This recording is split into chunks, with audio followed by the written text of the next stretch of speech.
Hi, my name is Lindsay. I work for Georgina Public Library. And my idea here was to do some book talks from my bookcase, some great reads that are actually available online for you to read when you run out of books. And I am going to do that. But today I thought I'd share with you what I discovered when I dove into my bookcase and started to organize it for these videos. Because I found some interesting things and I learned some things that I think would be useful for everybody to know. So I love the wall of books. It's very cozy, and so probably from the time I first moved out of home, I kept everything I bought. And I have things in my bookcases that are from every era, from my childhood, from all through school, right up till now, and I have things that were handed to me from my parents, and I'm sure all of you have some elements of that in your bookcases, if you're a bibliophile. So the problem is, well, you end up doing what I did when you run out of room. So I have culled my books from time to time over the years, maybe not as mindfully as I did this time. I work in the library, so I don't buy a lot of books, but I still have new stuff coming in. So I got in the habit of doing this. I push those back, and I start to double up. Or I would do this, and just think, oh, when I have time, I'll organize these and get rid of some stuff. So the problem with that is that's not good. That's really not good, because now your books have no room to breathe. It's harder to clean. You lose sight of them once they get up to like this high. And you don't really get to it because you think, I need time. And yes, you do need time. This is a really great time to get into your bookcases and start to sort what you want to keep. This is called weeding, and it is exactly what it sounds like. You're getting rid of the stuff that you don't want, looks horrible, falling apart, getting rid of some stuff you're never going to read again in order to find room and space for fresh things.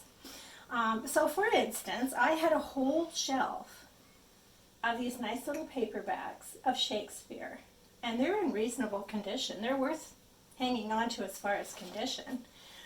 But I'm not really likely to sit down and read 20 volumes of Shakespeare's plays anymore. So why I kept these through the years, through all the different weeding I have done, is a mystery to me at this stage in my life. Especially since, if I feel so inclined to read Shakespeare, I have this rather lovely edition of the complete works of Shakespeare. Mind you, I would need a magnifying glass to read it, but I'll keep this just in case that spirit takes me. So I managed to clear out an entire shelf of books just by getting rid of that. I got rid of all the Greek tragedies, most of which were kind of chewed up looking because they had been well read in university, and things of that nature. So that's the first step you need to do, is to weed your collection. And it's hard because your bookcase is full of emotion and memories, and sometimes you hang on to the strangest things because maybe your dad recommended it or it was meaningful to you at a certain part in your life, but it is an important process. So the second thing I learned was dusting. This doesn't cut it. You'd think a nice little Swiffer feather duster would be great. You just go along and it gets everything and perfect, and mine are pretty clean because I've already cleaned them, but this does not cut it, especially if you're doing the doubling up thing. And the reason it doesn't, it's great if they're all one level or if they're paperbacks, flat-edged, but hardcovers aren't like that. So when you get into a hardcover, you have these creases, and yes, but you're not getting into this little bit here. You're not getting into books that are rough cut pages. This doesn't really pick up the dust that gets in between. And I guess the big thing about these kind of dusters is it's not vigorous enough. So you really do need to do the old-fashioned cloth with the finger and actually dust your books. Of course, you have to pull them out and get in behind too every so often. people's preferences. I mean, I'm trained in the library to put them close to the edge, but some people like them banged up so they don't get the dust in behind. And the other thing you want to do is to cull enough books that you can actually get your finger in between and pull your book out like that. You do not want to be pulling your books down from here, because that will damage the spines. You don't want them squeezed really tightly, because for the same reason, they're not getting the air in between, and sometimes they're sort of kilted a little bit after you've read them, and that permanently damages the spines. So these are little tricks that you learn in the library that you should really apply to your own bookcase. The final thing I learned is foxing. So what does foxing mean? Foxing is this lovely library term as well, or book lovers term, for those little brown specks you get on your pages. So here's a couple of examples. These books look pretty brand new, clean, nice covers, nice shape.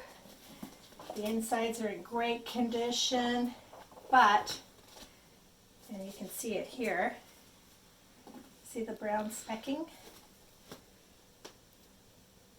Okay.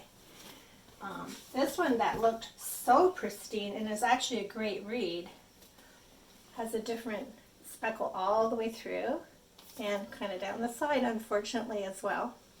So this is called foxing, and what that is caused by, at least what I always thought it was caused by, is dust that sits on your page, and then the humidity in the air gets to it and it kind of attaches itself to the paper, and definitely that does cause this. But I researched it a little bit, because we as library people do not like to get these when we get donations. We'll always turn you down if that's there. And the reason was, aside from the fact that it's gross looking, we always thought that it ripped through your collection and damaged everything you had. So, oh, horrors of horrors, you have to get rid of these. These are mold. These are not mold. Unless it's brown, like deep dark brown, black, purple, green, or blue, it's just foxing. And sometimes it's not even your housekeeping that causes this.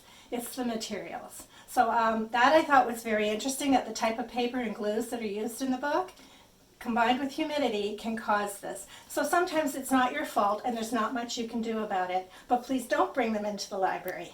However, because they don't really infect your own bookcase, you can decide for yourself whether you want a gross looking book and to keep it because you really loved it.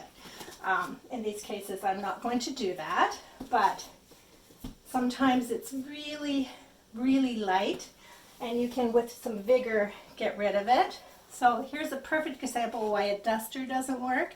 That's a very skinny book, and I had some foxing along the edge, but I was able to just really vigorously work that out with a good cloth, and it came right off. So a little bit of vigor in your cleaning, not using a duster, culling your books, maybe keeping an eye out for foxing and making that decision. Those are the things I learned that I thought I would share with you. And next time I will give you some book recommendations. Thanks.